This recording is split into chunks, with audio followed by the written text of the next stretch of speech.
Jasmine Crockett walked into CNN's studio knowing full well what awaited her, a televised ambush from one of the right's most vicious culture warriors, Ann Coulter. But what happened over the next 18 minutes didn't just neutralize Coulter's usual tactics. It sparked the most talked-about political moment of 2025 and vaulted the young Congresswoman into national stardom.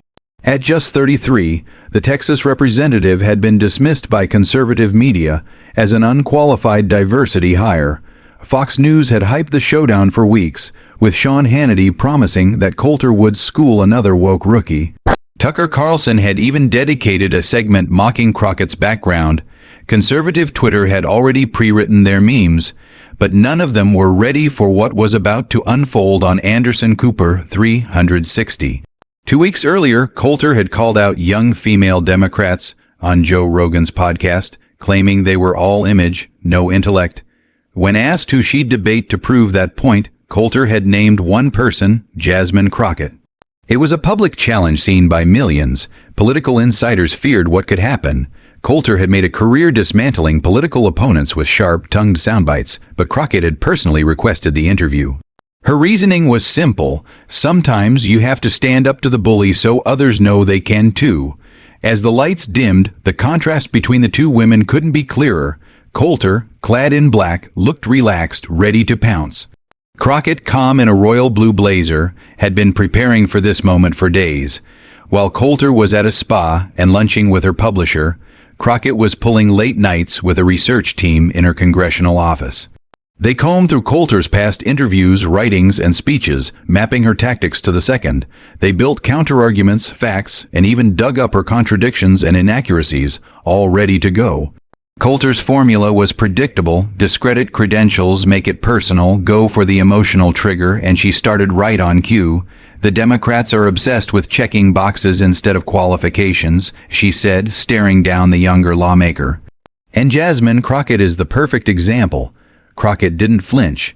She quietly jotted notes while Coulter went on a rant about Crockett's lack of business experience, legislation, and claimed she was just a social media influencer with a congressional badge.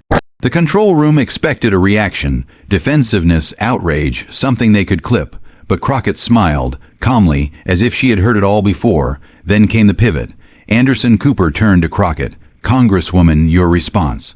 She paused for 3 full seconds, a courtroom veteran's pause, then delivered the line that would break the internet, listening to a mess. "Coulter reminds me of something my grandmother used to say. If someone has to tear you down to build themselves up, they're already standing on shaky ground."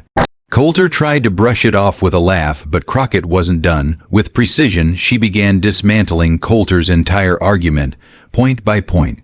"You said I jumped from law school to politics. Actually, I spent 6 years practicing civil rights law. 3 of them as a public defender, representing over 400 people who couldn't afford a lawyer. Mothers, veterans, kids caught in the system. I didn't read about justice. I lived it."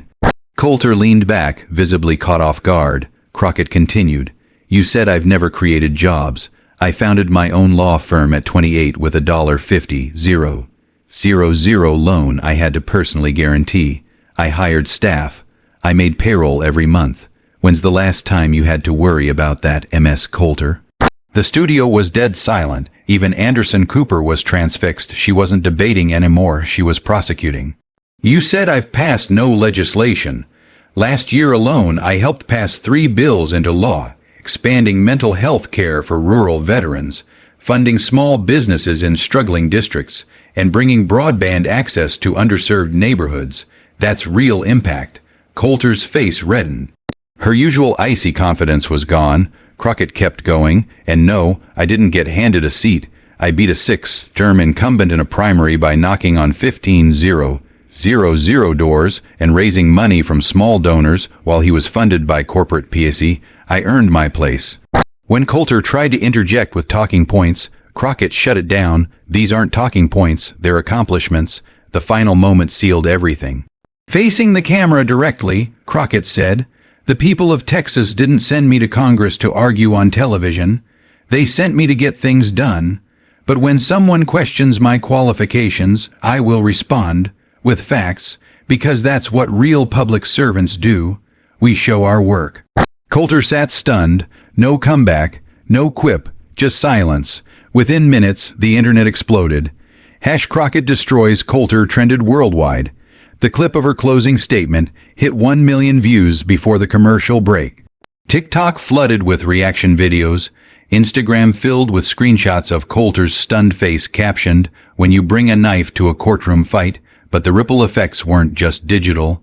Network executives called Crockett's office within the hour.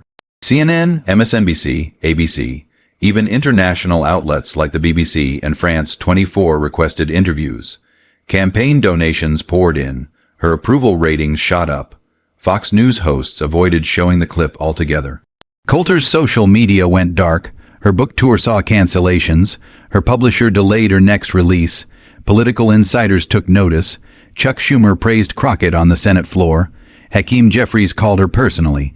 Democratic strategists rewatched the segment like game tape. The Crockett method, a blend of surgical preparation, courtroom calm, and factual fluency, was suddenly being taught in comms trainings across D.C.